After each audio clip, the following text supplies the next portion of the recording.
네, 한덕수 국무총리 어제 중국 항저우에서 시진핑 중국 국가주석을 만났다는 소식 전해드렸는데요. 한중 관계 현안에 대한 의견을 나눴습니다. 한반도 신냉전의 가능성이 대두하는 가운데 이번 양자 면담이 어떤 영향을 줄지 짚어보겠습니다. 조한범 통일연구원 선임연구위원 나오셨습니다. 안녕하십니까? 안녕하세요.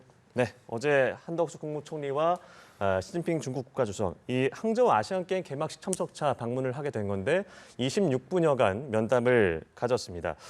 분위기도 꽤나 우호적이었다고 합니다. 그동안 이제 시진핑 주석이 황제 외교에 빠져 있다는 이 분석과는 다르게 오찬장에 동등하게 걸어가고 또 눈높이도 맞췄다고 하는데 이런 모습들은 어떻게 보셨습니까? 일단 이제 양측이 상당히 이제 일종의 긴장된 시간을 많이 가져왔죠. 예. 특히 이제 4월에 워싱턴 선언이 있었고 또 얼마 전에 캠프 데이비드 한미일 정상회담이 있었는데 이게 사실은 중국 입장에서 보면 중국의 안보나 이해관계에 상당히 영향을 받는 부분이거든요. 근데 이제 그럼에도 불구하고 중국으로서는 한중 관계를 관리해야 될 필요성이 직면해 있어요. 예. 첫 번째는 뭐냐면 지금 말씀하신 황제 외교, 이제 그게 전랑 외교거든요. 힘의 우위에 의한 강압 외교, 예. 소위 이제 늑대 전사 외교. 이걸 해봤는데 사실 얻은 게 없거든요. 결과적으로 한국은 자기들 중국의 우호적인 중국의 말을 듣는 상황으로 전환하는 게 아니라 오히려 한미일 협력 쪽으로 가버렸고, 네. 그다음에 한중 관계, 한중 경제 관계가 사실 안 좋아요. 한중의 교역 관계가 빠르게 감소하고 있고, 근데 양측이 다 데미지를 받고 있거든요. 중국도 상당히 심각한 경제적인 어려움에 직면해 있고, 우리 역시 한중 관계 무역 감소하고 있죠. 예. 그 상당 부분이 한중 무역 관계거든요. 그러니까 특히 중국으로서는 의미 없는 권위주의 외교보다는 한중 관계를 관리해야 될 필요성이 있는 거고, 또 하나는 눈에 보이지 않게 북한이 북러 관계 쪽으로 돌파구를 열었단 말이에요. 네. 그러면 중국 입장에서는 북한에 대한 카드, 압박이 어떤 영향 카드의 영향력이 줄어들거든요. 그렇게 보면 이걸 중화시키는 카드 중에 하나가 또 한중 관계가 될 수 있거든요. 그러니까 양측이 일종의 대립된 모드에서 관리 국면으로 접어들었다라고 볼 수 있고요. 그게 이제 이번에 우리 역시 한 총리를 방중하게 결정한 것도 중국을 배려한 거거든요. 네. 중국의 국제행사, 축제에. 그렇게 보면 양측이 관리 모드로 접어드는 입구를 열었다. 좀 봐야죠, 보기는. 네. 그런 측면에서 의미가 있다고 보여집니다. 예, 이 중국 입장에서 경제적으로도 문제가 있었고 내부적으로 어려움들이 있을 때 이 황제 외교 이런 권위적인 것은 성과가 없다라고 판단을 했다는 말씀이신데 어제 회담 면담 내용을 보면 이 한 총리가 언급을 하기도 전에 시 주석이 방한 의사를 내비치기도 했고 이 한중일 정상 간의 만남에 대해서도 긍정적인 얘기가 나왔습니다. 이것은 또 어떻게 보셨습니까? 지금 이제 돌파구는 그러니까 북한, 북러 밀착하고 있죠. 예. 그다음에 한미, 그다음에 한미일. 이제 한미 동맹에 기반을 둔 한미일 협력이라는 전략적 명확성 외교로 윤석열 정부가 채택을 하고 있거든요. 네. 그럼 중국의 입지가 상당히 줄어들었거든요. 그렇게 보면 중국의 입장에서 지금 카드는 이제 미중 정상회담도 하겠지만 동북아 영내에서는 바로 한중일 정상회의입니다. 그건 원래 이제 연례적으로 이제 지금 순서가 돌아왔거든요. 네. 근데 만일에 시진핑 주석이 한국을 방문하거나 아니면은 한중일, 한일중 정상회의를 하게 되면은 중국으로서는 상당한 이 동북아 지역에서의 그 외교적 카드를 쥐게 되는 거거든요. 그러니까 그 카드를 남겨놓고 한국에게 이제 공을 넘기는 거죠. 결국 그런 의사가 있기 때문에 한국 역시 한중 관계의 가능성을 열어놔야 된다는 의미로 이제 발언을 한 것으로 이제 판단이 됩니다.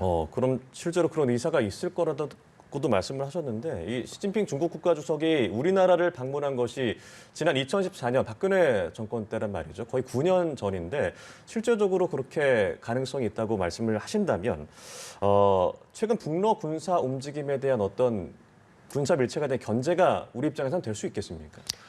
충분히 가능하죠. 왜냐하면 이제 언뜻 보면 한미 동맹, 한미 일대 북중러의 전선이 형성되는 것 같지만 상당히 복잡하거든요. 왜냐하면은 당장 일본만 해도 김정은 위원장, 김정은 체제 북한하고 조건 없는 대회 이 정상회담을 하겠다는 입장이거든요. 네. 그 외계 공간이 열려 있는 거예요. 그러니까 중국의 경우는 북러 밀착과는 입장이 다릅니다. 왜냐하면 러시아와 북한은 국제적으로 고립돼 있고 세계 공급망에서 사실상 퇴출돼 있거든요. 네. 근데 중국은 세계 공급망에서 퇴출되는 게 아니라 오히려 그 중심에 있고 이 세계 공급망에서 외면당하면 당할수록 치명적인 경제적 타격을 받거든요. 그러니까 결국 중국은 러시아와 북한 간 입장이 다릅니다. 그러니까는 북중러에서 중국이 약한 고리가 될 수 있고요. 그러니까 중국의 경우에는 생각이 다 복잡하죠. 복잡하고 결과적으로 한국이 어떠한 입장을 보이느냐에 따라서 한중 관계를 충분히 관리할 수 있는 상황이 오는 거고 예. 결국 시진핑 주석이 한국에 오게 되면 결과적으로는 한반도에 대한 북한에 대한 영향력 또 남한에 대한 대한민국의 영향력도 행사를 하는 거거든요. 그러니까 이번에 보이지 않는 그림 중에 하나가 북한은 고위층에 안 갔거든요. 예. 김일국 그 국가체육지도위원장만 갔거든요. 그것도 사실은 북한으로서는 결국 한 총리가 오니까 일종의 여기에 대한 견제로서 고위급을 안 보낸 거라고 볼 수 있거든요. 그러니까 이 단순하게 한미일 북중러가 아니고 이 사이에도 다양한 선택지가 있는 거고 그렇기 때문에 한중 관계에 이제 여지는 있다 이렇게 볼 수 있어요. 예. 이런 겉으로 봤을 때 우호적인 분위기가 있습니다만 결국 이제 중국이 외교부가 공개한 중국어 630자 분량의 면담 결과 발표문 내용을 보면 중국 측의 생각을 여기서 볼 수 있을 것도 같은데요. 이 발표문에는 시 주석의 방한 문제 그리고 한중일 정상회의 개최 등의 내용은 포함되지 않았습니다. 이건 어떤 의도가 있다고 볼 수 있을까요? 그러니까 관리 모드의 입구를 연 거지 예. 지금 파격적인 관계 개선을 간 건 아니거든요. 네, 아직은요. 서로 이제 간을 보는 거죠. 그러니까 결국 시 주석 발언 중에 결국 그런 부분이 있거든요. 결국 한중 관계를 존중하고 발전하려고 그러면 그걸 정책과 행동으로 보여라는 대목이 있거든요. 네. 그러니까 결국 의사는 알겠지만 신뢰성 있는 조치가 취해지지 않는다고 그러면 결과적으로는 결국 방안이나 아니면 또 한 단계 앞선 관계 발전은 아직은 아니다라는 선을 긋은 거예요. 그러니까 모두가 두 개인 거죠. 한쪽에서는 비공개 모드에서는 이 관계 개선의 의지를 보여주고 그러나 공식적인 발표에서는 아직은 입구만 형성된 거지 본격적으로 관계 발전에 들어선 건 아니거든요. 그러니까 한국 측에 공을 또 넘긴 거죠. 네, 말씀하신 내용 좀 더 보면 한국이 중국과 관계를 발전시키겠다는 것을 정책과 행동에 반영하라라는 문구도 있고요. 중국은 14억 명 이상의 인구가 현대화에 진입했다. 이 거대한 시장을 더 개방할 것이다라는 이런 언급도 있었는데 대중국 견제 수를 높이고 있는 미국과 동조해서는 안 된다라는 것을 우회적으로 좀 시사한 거라도 볼 수 있을까요? 그러니까 이제 우리가 한중 관계, 한미 관계를 할 때 소위 이제 그 안미 경중 그러거든요. 안보는 미국, 경제는 중국이다. 예. 뭐 그렇게 이분법적으로 말할 수는 없지만 어찌됐건 미국은 동맹이고요. 그 관계는 상수입니다. 변하지 않죠. 근데 중국이 우리에게 영향력을 행사할 수 있는 건 안보가 아니라 경제거든요. 그러니까 지금 한중 관계가 한국의 대무역의 최대 한 25%, 4분의 1까지 갔었거든요.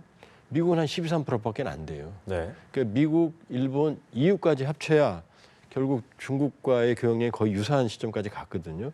근데 지금 이게 빠르게 줄어서 20%대까지 줄어들었거든요. 그럼 결국 근데 그로 인해서 타격은 양측이 다 받고 있거든요. 그러니까 우리가 중국에 대한 의존도, 과도한 의존도를 줄이는 건 좋지만 그러나 급속한 경제 항력은 한국 경제에 상당히 타격을 주거든요. 네. 그 부분을 얘기하는 거죠.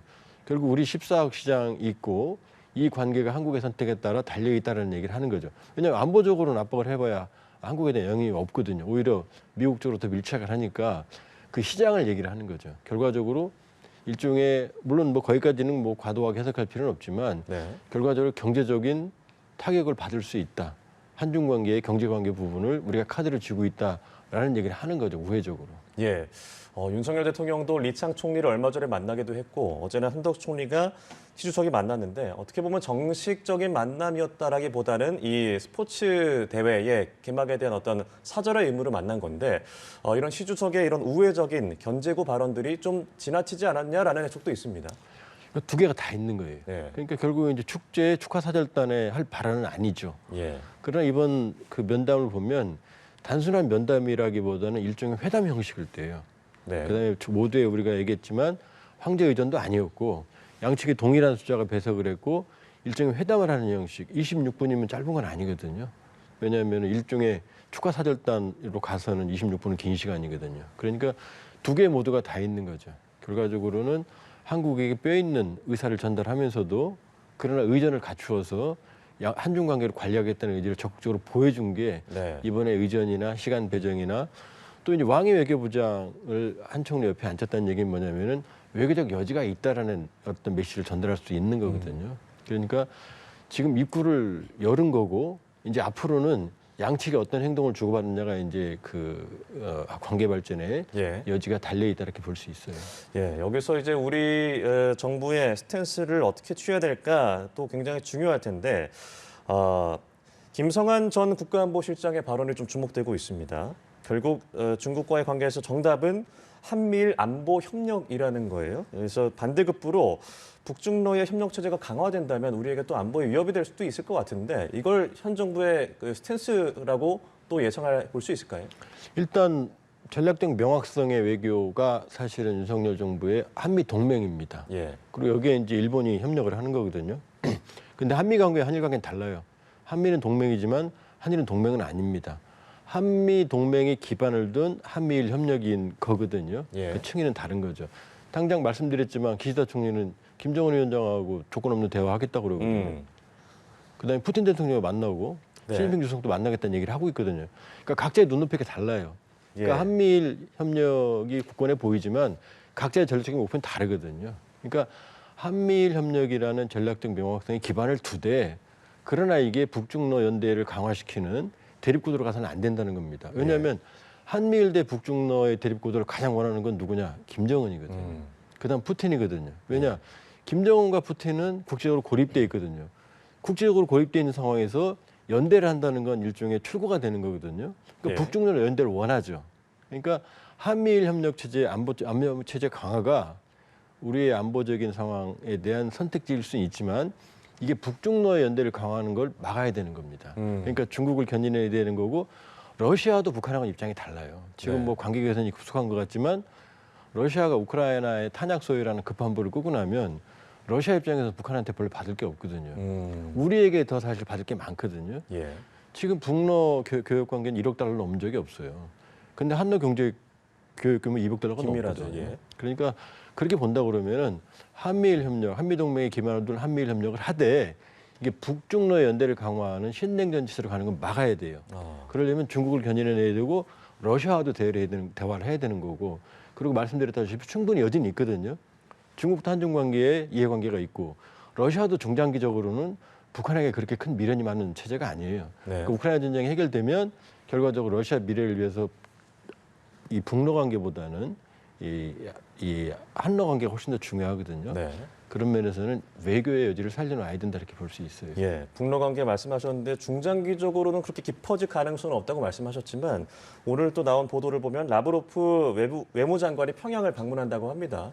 지난번에 하셨던 그 북러 정상회담의 어떤 속도가 더 나는 모습으로 보이는데. 그러니까 두 가지 차원입니다. 예. 하나는 지금 우크라이나 전선에서 러시아가 공격이 아니라 방어예요. 예. 그 탄약 부족 때문이거든요. 군수보급 문제 때문이거든요. 이 문제를 해결하기 위해서는 북한의 지원이 절실한 상황이고 시급하죠. 그러나 이 문제가 해결이 되고 나면 사실상 북한에게 얻을 게 많지 않거든요. 두 번째는 뭐냐면 저렇게 공개적으로 분명히 라브로프 장관이 이랬거든요. 이 북한과 러시아와 북한 정상의 합의사항에 따른 거다 그랬거든요. 근데 크렘린은 합의한 내용이 없다고 그랬거든요. 서명한 게. 예. 말이 안 되죠. 합의한 게 많은 거죠. 합의한 게 많은 거고 그걸 구체적으로 이행하는 모습을 저렇게 공개적으로 보이는 건 뭐냐면은 결과적으로는 우크라이나 전선과 한반도를 동시에 압박을 하는 겁니다. 미국과 유럽을. 결국 자신들이 원하는 우크라이나 전쟁의 여건이 안 만들어지면 북한과 선을 넘은 합의를 할 수 있다는 경고를 동시에 하는 거죠. 네. 그러니까 실질적인 협력, 그다음에 경고의 메시지 두 개를 이제 결합을 한 게 라브로프의 행보라고 볼 수 있어요. 예, 북한과 러시아의 관계 어떻게 이어질지도 저희가 지켜봐야겠고 이번 아시안 게임을 통해서 북한과 한국 선수단의 어떤 남북 관계 화해 무드가 전환될 수 있을지도 저희가 지켜보도록 하겠습니다. 지금까지 조한범 통일연구원 선임연구위원과 함께했습니다. 고맙습니다.